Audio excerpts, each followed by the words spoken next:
Hello and welcome. For today, we will be continuing our lab, which we stopped at this hazard tracker demo. So you should understand that this is just a demo. You should assign one of your group mate to work on improving the GUI or user interface for this template system that I've created for you. So the key point for this lab activity is to use the API and then get your mobile application to pass this JSON format data from this URL or API depending on where you host them, and then turn them into a map marker. So this is the point for our lab today. So when you run this application, okay, when you click sign in, you should see this. Okay, you should see this where all of these icon, okay, all of these icon are downloaded from this server.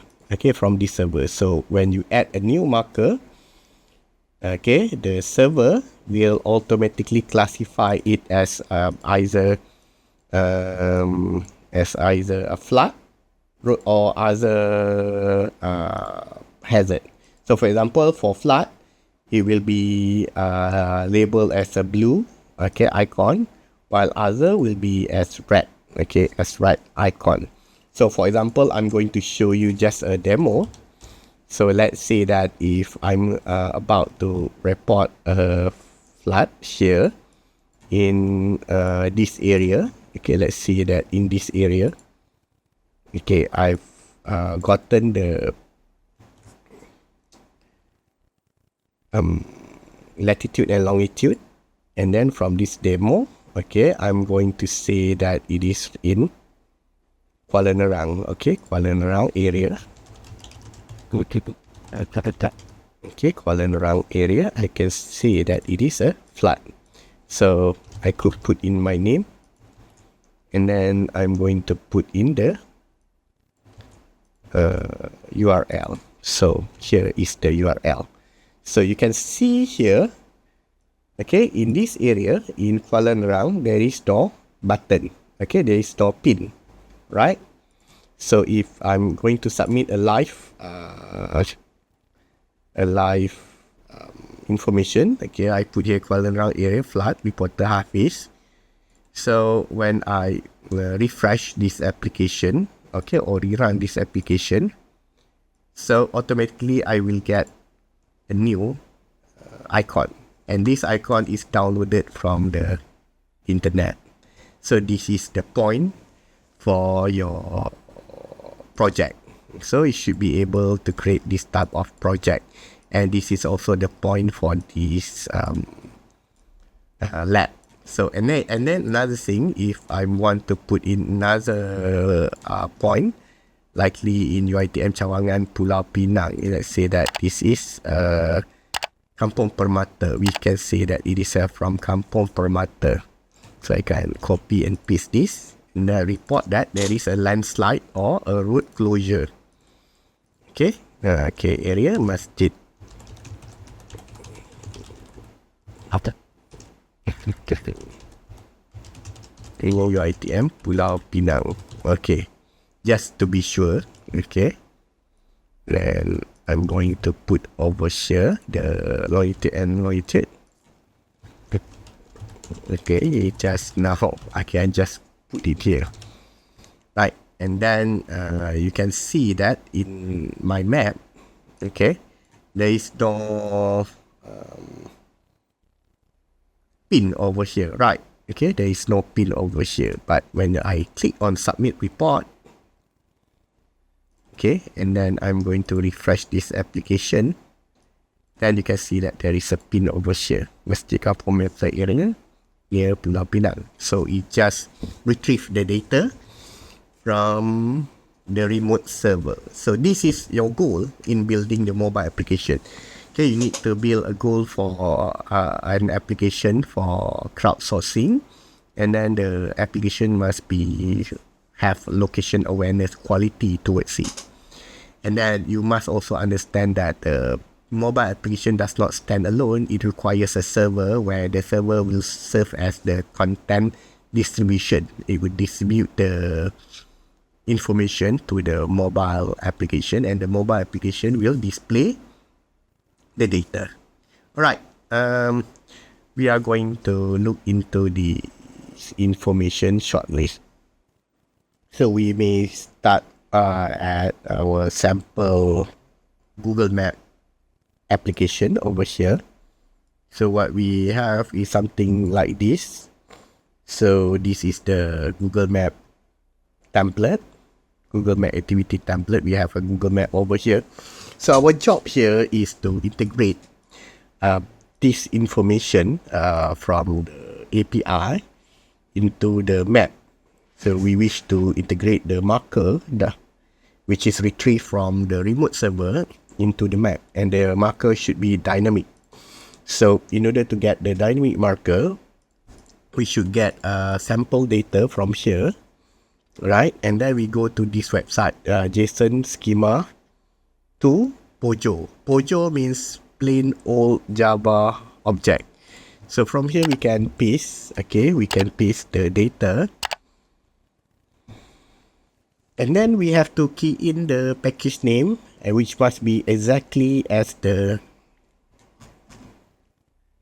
one that are included in your Android application. So if it said that it is com example hazard map, so you have to put here com example hazard map, and then you have to determine the name of this class. So this will be it easier for you to extract the JSON data, and we can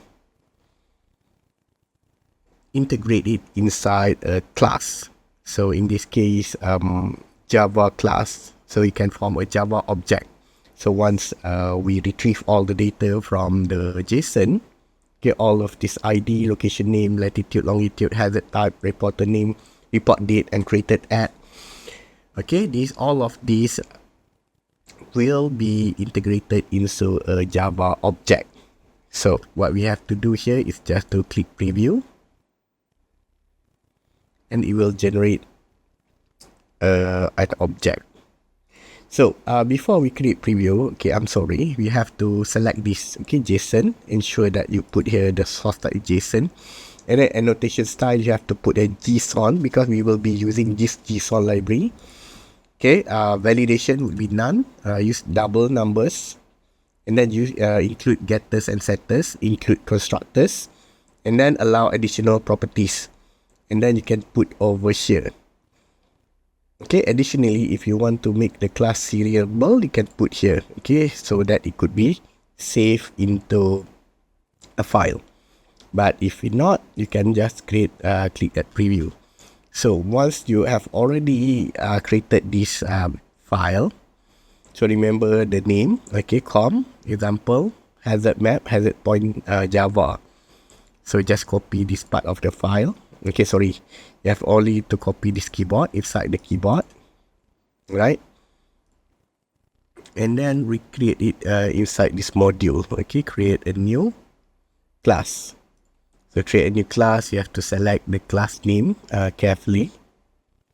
So search for the class name. This is just a basic Java. Select new, select Java class, and then type name hazard point. The name of the class. Up to you. So, but if you put your hazards point S, we have S over here, then you must type it exactly hazards point, and it will create a hazards point Java for you. So, and then you just select all and paste it.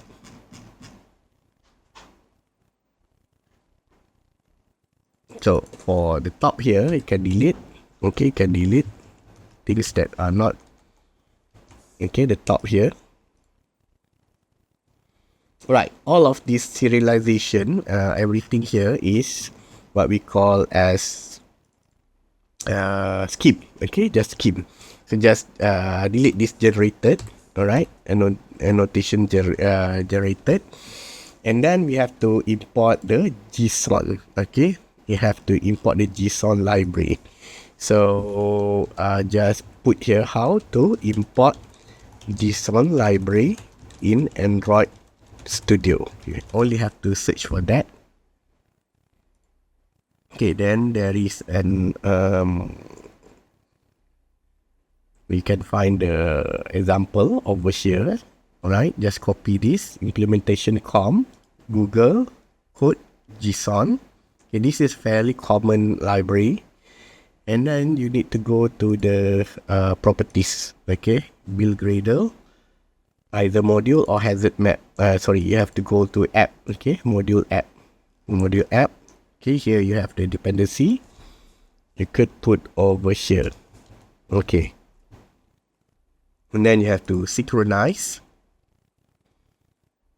And then you can see over here what's the warning about. Okay, use virtual catalog instead. Okay. Can toggle the info. Right. And then structure dialog. Can look over here. Then just press OK. So, and then everything that you see here has already been validated. So you need to delete this generated because we will not be using that. So here we have a complete placeholder. Okay, complete placeholder for JSON. So it hasn't been used yet. So next, what you need to do is just find OK HTTP library. So you need to use OK HTTP library. So just Google over here how to import OK HTTP library in order to retrieve the API from the remote server. So add the following at the module level build grid file. Okay, under app build Gradle inside dependency. So follow this instruction and add this information. Okay, sorry, here. Okay, when you're using Kotlin Gradle. Okay, Gradle based on Kotlin. Just copy here. Okay, KTS because it build Gradle using Kotlin. So okay, just put over here. And then synchronize it again. So OK HTTP library is the easiest library to use in order to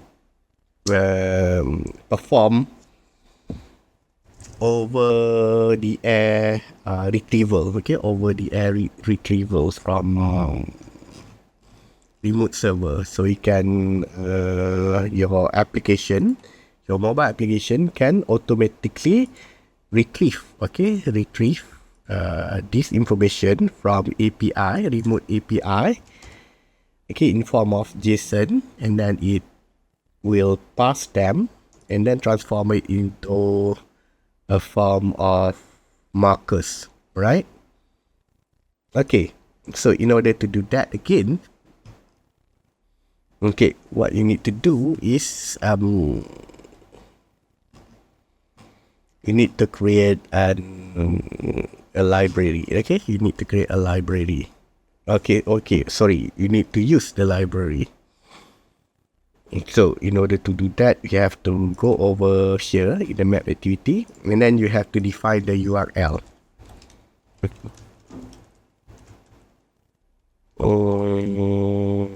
Okay, API URL. So if you are using localhost, you need to use this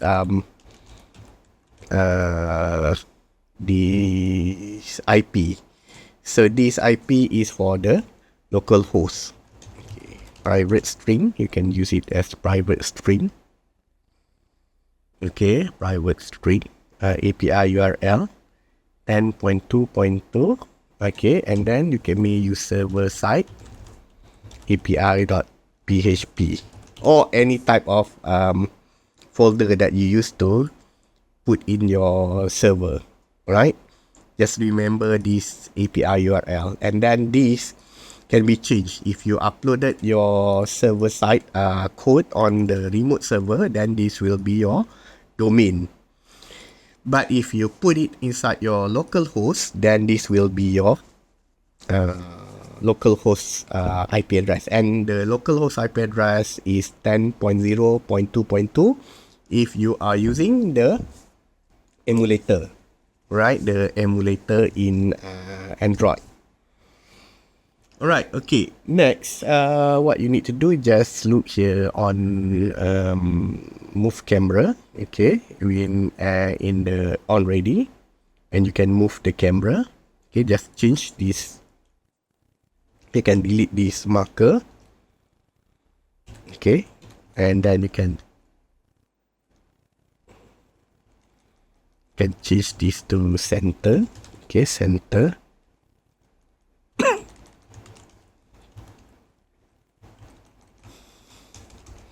And change this to the area that are closest to police. Okay, something like this, right?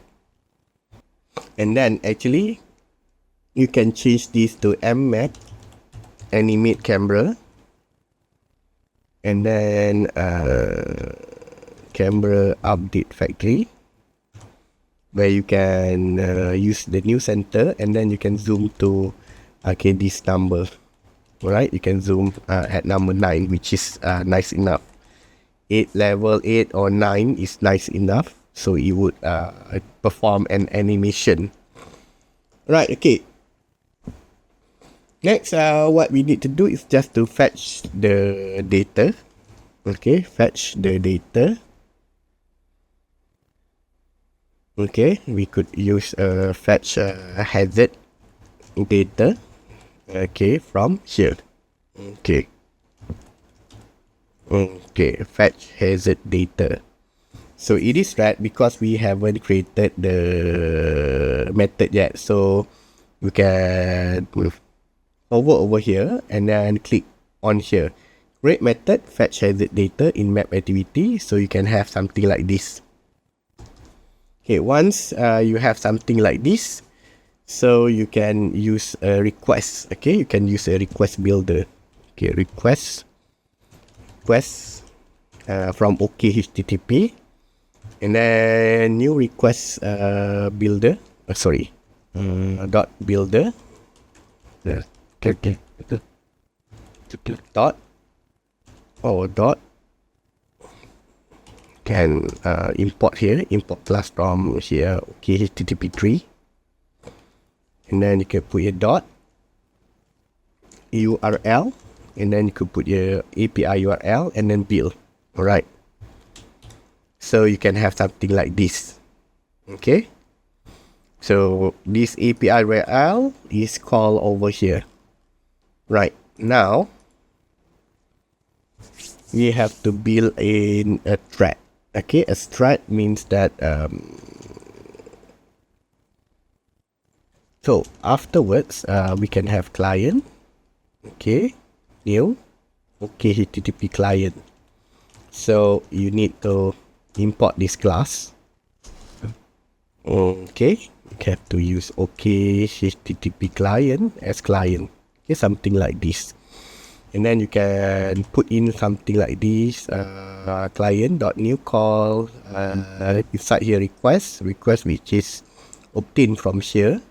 And then we enqueue it, okay, to obtain here. So, and then we can have a callback over here and close it. And then we can open this, okay. And then on failure, it will print the stack trace, and you should be able to close this, okay, from here. Okay, and then you have to also implement another method which is on response. So at the very minimum, you should have two of this thing. On response and on failure. Right? Ensure that you have here something like this. Okay. On response and on failure. So on failure, you usually print stack trace. And then you may also put on log. Okay, log is the hazard map network error. Then import the log so that we can debug using logcat. But if it's have response or being responsive, sorry, I have to put here. You may pause edit anywhere that you like. So I'm going to minimize this, and I'm going to minimize this. Right, once you only have this, right? So if the response would not be successful, then I can throw a new exception, which is unexpected code. Okay, whether the call will be denied or not. Right now, what I need to do is to determine whether the response is not null. Okay, which is the response is successful. Okay, response is successful and response body is not null. Okay, this is a good practice. Then I can type it something like this. Okay, response data, but this time I need to put in JSON. Okay, to put in JSON body.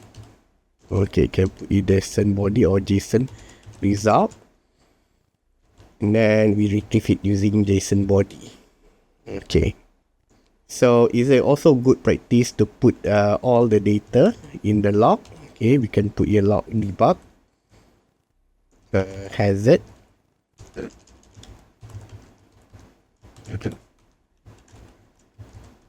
Put our JSON data, and it will print out as this way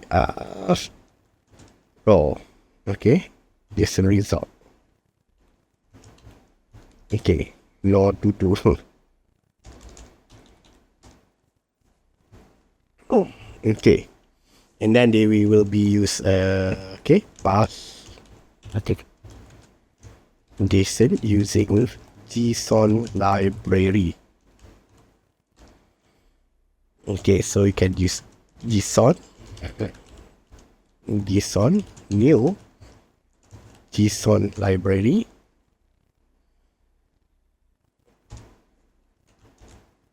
Can import this class, and then we can use type token type on this type. Okay, type token.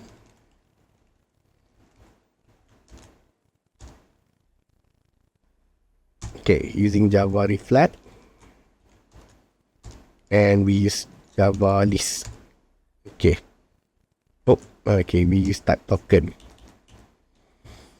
so that we could get all of this Java hazard. Okay, Java hazard point inside this list type. Right, then we need to run this on UI. We have to put a list over here, list hazard point, where we can get all of the JSON from the JSON result and list type. Okay, so that we can retrieve all the hazard points. Okay, all the hazard points. Next, we have to run on the UI thread. Okay.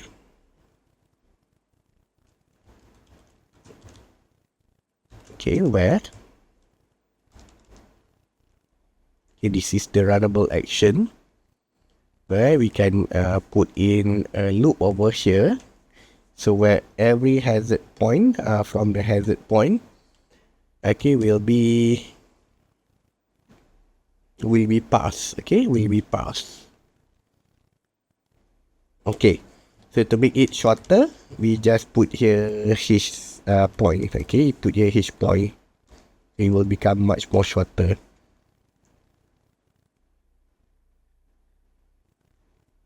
Okay, so you can see that the hazard location, okay, is passed from his point or hazard point. His point is here, each from the list. So we can get this hazard location. And then we can use app map marker just to put in the location and put in the title of the location name. Right, and then okay, this is just a suggestion. You could also put in the snippet. Okay, the snippet.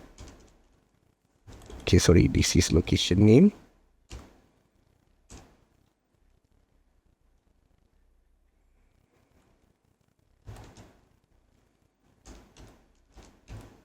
Okay, sorry, I have to put in another single here so that I could close in the title. We put in the snippet for hazard type, right? Hazard type. Okay, and then another thing about hazard type, I could also sneak in the hazard reporter name and hazard date.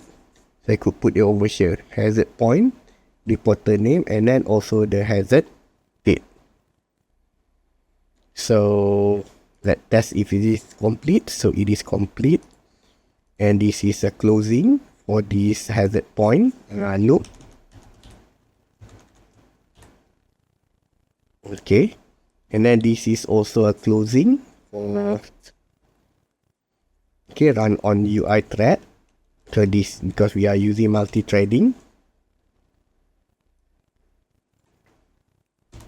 Okay, and then this is a closing for response is successful. So why it is underlined?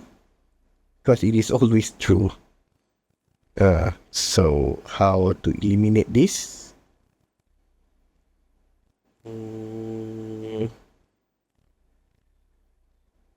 Okay, I don't think there is a way to eliminate this. Alright, because we have not successful over here, it's supposed to be successful here, so it doesn't matter, right?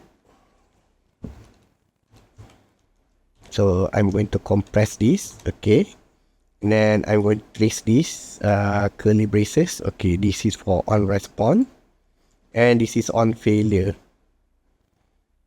Right, on failure. Right, okay, additionally, you may have to put in the toast over here. So you could put here run on UI thread. Okay, type in run on UI thread. Sorry, have to delete this. So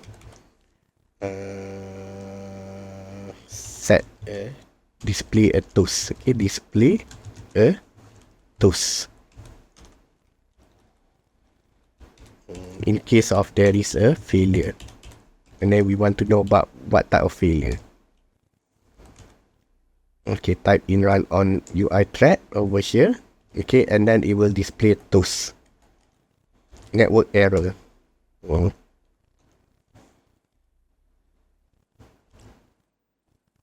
Okay, hopefully this is it. Okay, let's run the application. Okay, when I click this, it's supposed to download the data and it should be crashed. So I'm supposed it will crash because I haven't set out the permission for the internet yet. Okay, there will be another error because there's a crash over here. Okay, suppose I crash because I haven't set the permission for the internet. Okay, because I forgot. So in order to make it successful, you need to include a permission for the internet. So over here, alright, over here, I need to request a permission for the internet if I got one. So search for internet. Okay, so there is no permission for the internet. So in order to request the permission for the internet, you have to go in under under the application over here, and then type users permission. Okay, internet.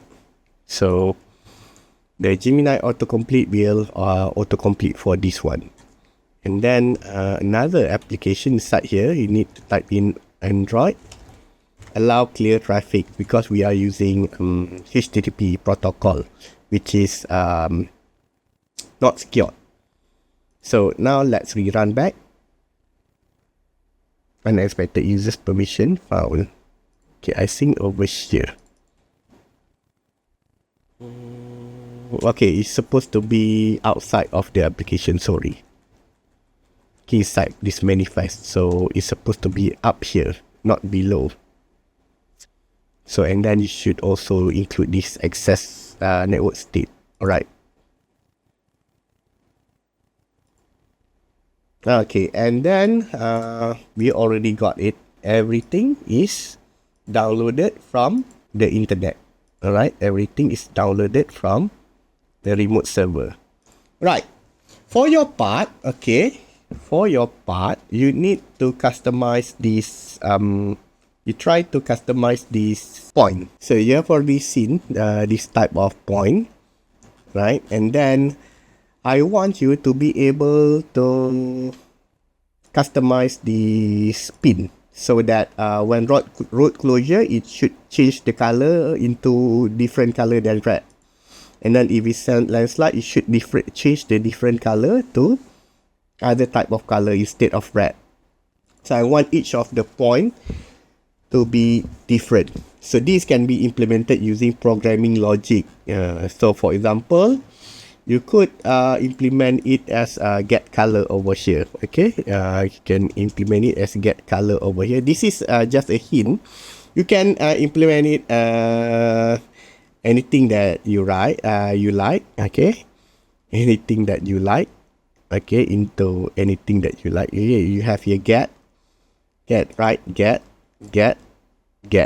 So if you want to change about the hazard type, okay, change the color or anything about the hazard type, you should be able to implement it as something like this. Okay, public, let's say that integer, okay, integer or public float, okay, get color or something like symbol, okay, or get icon. Okay, I don't care.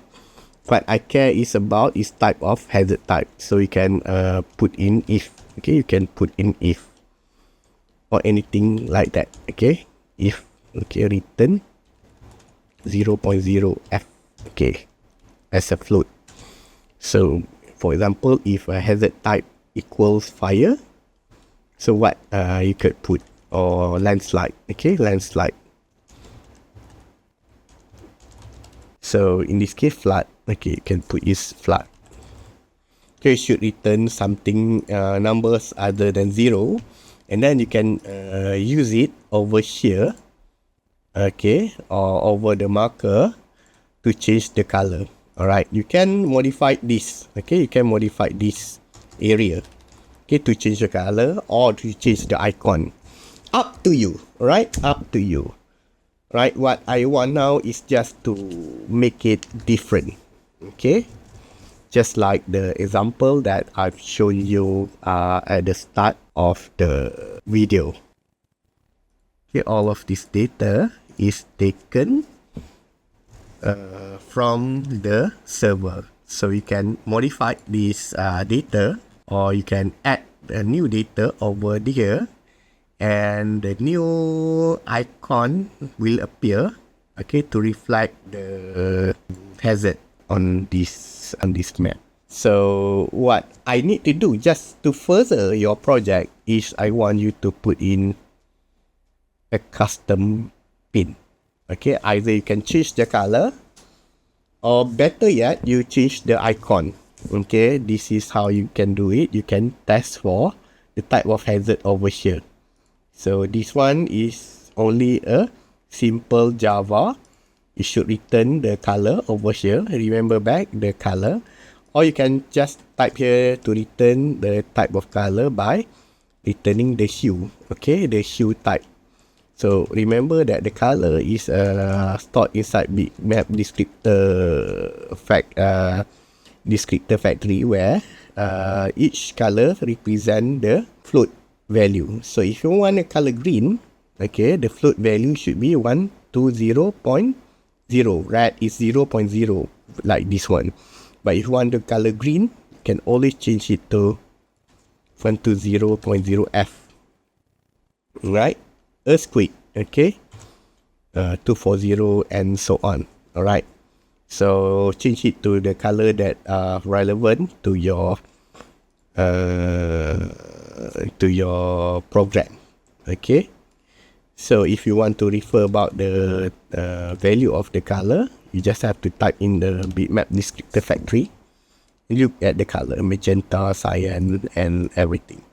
But and then there is also another way is for you to use or to choose a different icon. Okay, you also can get creative by returning a different icon. So I leave it to you,